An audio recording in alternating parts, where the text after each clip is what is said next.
through a vacuum at a fixed measurable velocity, the theory of relativity, and so on. All are theories. All are firmly founded. All are accepted as valid descriptions of this or that aspect of the universe. They are neither guesses nor speculations, and no theory is better founded, more closely examined, more critically argued, and more thoroughly accepted than the theory of evolution. If it is only a theory, that is all it has to be. Creationism, on the other hand, is not a theory. There is no evidence in the scientific sense that supports it. Creationism, or at least the particular variety accepted by many Americans, is an expression of early Middle Eastern legend. It is fairly described as only a myth. 4. The argument of imperfection. Creationists in recent years have stressed the scientific background of their beliefs. They point out that there are scientists who base their creationist beliefs on a careful study of geology, paleontology, and biology, and produce textbooks that embody those beliefs. Virtually the whole scientific corpus of creationism, however, consists of the pointing out of imperfections in the evolutionary view. The creationists insist, for example, that evolutionists cannot show true transition states between species in the fossil evidence, that age determinations through radioactive breakdown are uncertain, that alternative interpretations of this or that piece of evidence are possible, and so on. Because the evolutionary view is not perfect and is not agreed upon by all scientists, creationists argue that evolution is false, and that scientists, in supporting evolution, are basing their views on blind faith and dogmatism. To an extent, the creationists are right here. The details of evolution are not perfectly known. Scientists have been adjusting and modifying Charles Darwin's suggestions since he advanced his theory of the origin of species through natural selection back in 1859. After all, much has been learned about the fossil record and physiology, microbiology, biochemistry, ethology, and various other branches of life science in the last 125 years. And it was to be expected that we can improve on Darwin. In fact, we have improved on him. Nor is the process finished. It can never be, as long as human beings continue to question and to strive for better answers. The details of evolutionary theory are in dispute precisely because scientists are not devotees of blind faith and dogmatism. They do not accept even as great a thinker as Darwin without question, nor do they accept any idea, new or old, without thorough argument. Even after accepting an idea, they stand ready to overrule it if appropriate new evidence arrives. If, however, we grant that a theory is imperfect and details remain in dispute, does that disprove the theory as a whole? Consider, I drive a car, and you drive a car. I do not know exactly how an engine works. Perhaps you do not either. And it may be that our hazy and approximate ideas of the workings of an automobile are in conflict. Must we then conclude from this disagreement that an automobile does not run, or that it does not exist? Or if our senses force us to conclude that an automobile does exist and run, does that mean it is pulled by an invisible horse, since our engine theory is imperfect? However much scientists argue their differing beliefs in details of evolutionary theory, or in the interpretation of the necessarily imperfect fossil record, they firmly accept the evolutionary process itself. 5. The argument from distorted science.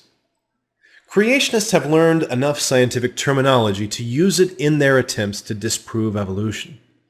They do this in numerous ways, but the most common example, at least in the mail I receive, is the repeated assertion that the second law of thermodynamics demonstrates that evolutionary process to be impossible.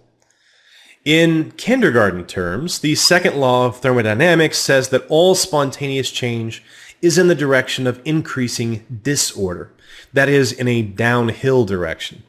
There can be no spontaneous buildup of the complex from the simple, therefore, because that would be moving uphill.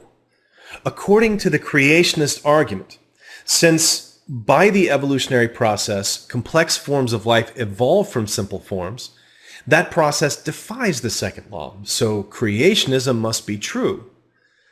Such an argument implies that the clearly visible fallacy is somehow invisible to scientists, who must therefore be flying in the face of the second law through sheer perversity.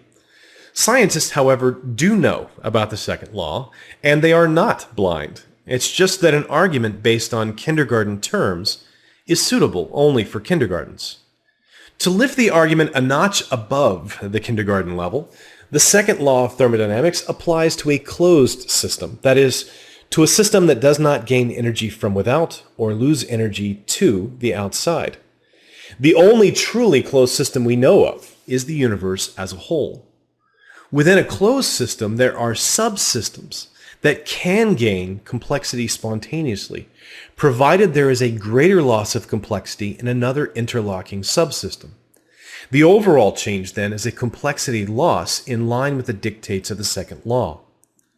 Evolution can proceed and build up the complex from the simple, thus moving uphill without violating the second law, as long as another interlocking part of the system, the sun, which delivers energy to the earth continually, moves downhill, as it does, at a much faster rate than evolution moves uphill.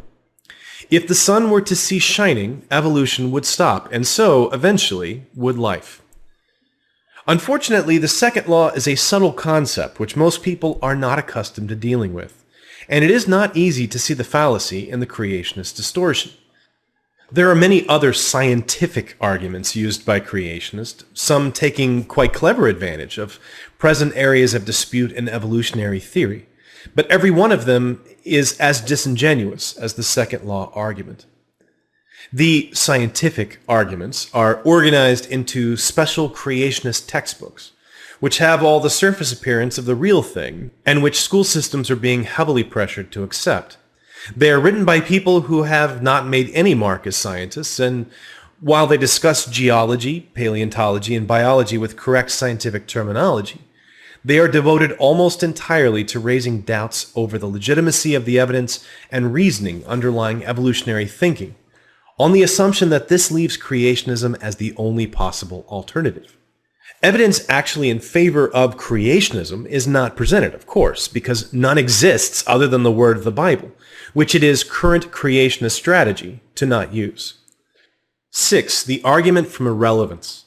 Some creationists put all matters of scientific evidence to one side and consider all such things irrelevant. The Creator, they say, brought life and the earth and the entire universe into being 6,000 years ago or so, complete with all the evidence for eons-long evolutionary development. The fossil record, the decaying radioactivity, the receding galaxies were all created as they are, and the evidence they present is an illusion. Of course, the argument is itself irrelevant, for it can be neither proved nor disproved. It is not an argument, actually, but a statement. I can say that the entire universe was created 2 minutes ago, complete with all its history books, describing a non-existent past in detail, and with every living person equipped with a full memory. You, for instance, in the process of watching this video in midstream with a memory of what you had seen in the beginning, which you had not really seen. What kind of creator would produce a universe containing so intricate an illusion? It would mean that the Creator formed a universe that contained human beings whom he had endowed with the faculty of curiosity and the ability to reason. He supplied those human beings with an enormous amount of subtle and cleverly consistent evidence designed to mislead them and cause them to be convinced that the universe was created 20 billion years ago and developed by evolutionary processes that include the creation and development of life on Earth. Why? Does the Creator take pleasure in fooling us? Does it amuse him to watch us go wrong? Is it part of a test to see if human beings will deny their senses and their reason in order to cling to myth? Can it be that the Creator is a cruel and malicious prankster with a vicious and adolescent sense of humor? 7. The argument from authority. The Bible says that God created the world in 6 days, and the Bible is the inspired word of God.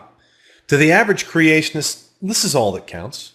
All of their arguments are merely a tedious way of countering the propaganda of all those wicked humanists, agnostics, and atheists who are not satisfied with the clear word of the Lord. The creationist leaders do not actually use that argument, because that would mean that their argument is a religious one, and they would not be able to use it in fighting a secular school system. They have to borrow the clothing of science, no matter how badly it fits, and call themselves scientific creationists. They also speak only of the Creator, and never mention that this Creator is the God of the Bible. We cannot, however, take this sheep's clothing seriously. However much the creationist leaders might hammer away at in their scientific and philosophical points, they would be helpless and a laughingstock if that were all they had. It is religion that recruits their squadrons. Tens of millions of Americans who neither know nor understand the actual arguments for or even against evolution march in the army of the night with their Bibles held high. And they are a strong and frightening force, impervious to and immunized against the feeble lance of mere reason. Even if I am right, and the evolutionist case is very strong, have not creationists, whatever the emptiness of their case, a right to be heard? If their case is empty, isn't it perfectly safe to discuss it, since the emptiness would then be apparent? Why then are evolutionists so reluctant to have creationism taught in the public schools on an equal basis with evolutionary theory? Can it be that the evolutionists are not as confident in their case as they pretend? Are they afraid to allow youngsters a clear choice? First, the creationists are somewhat less than honest in their demand for equal time. It is not their views that are repressed. Schools are by no means the only place in which the dispute between creationism and evolutionary theory is played out.